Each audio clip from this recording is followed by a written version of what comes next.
So I just did like the pettiest thing that I've done both as a human being and as a cop. I come into work today and I get an email from none other than the county attorney who says, hey, we're rejecting all of the charges to your case. We need you to do additional investigation. And I thought to myself, okay, what do you need me to look at? And as I'm going down the laundry list of questions that they have sent me, I'm slowly realizing that every single one they have asked me is something that I answered in my report. Now, for context, this is in reference to an incident that happened last week. I can't say too much about it, but it involved a gun and road rage. So you can probably connect the dots there. And I was crashing out over it because I was like, you have to be kidding me. I wrote this really detailed, long report documenting everything that happened in the incident, and you're asking me questions that I answered in the report. And my coworkers started laughing at me, and at first I thought it was a me thing. It is not a me thing, it's a county attorney thing. And they told me, you're just gonna have to get used to it.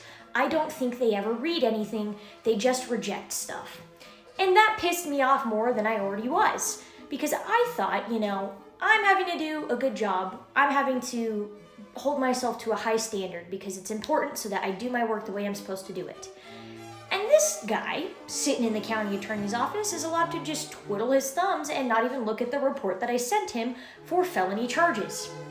So I decided to not only spend the next hour looking at my report, but also look at my peers' reports and pull quotations from my report and my peers' reports, and then cite them by paragraph and line number in my response to his questions.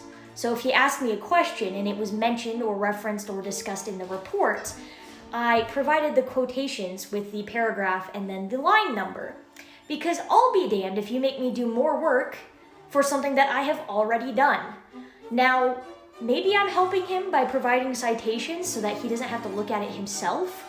But at the very least, I hope it makes him realize how stupid he is. And I hope he doesn't ask me another dumbass question. Because honestly, it was so bad, I was like, one of two things happened here. One, you read it and you just didn't retain it. Or two, you read it with your butt cheeks instead of your eyes.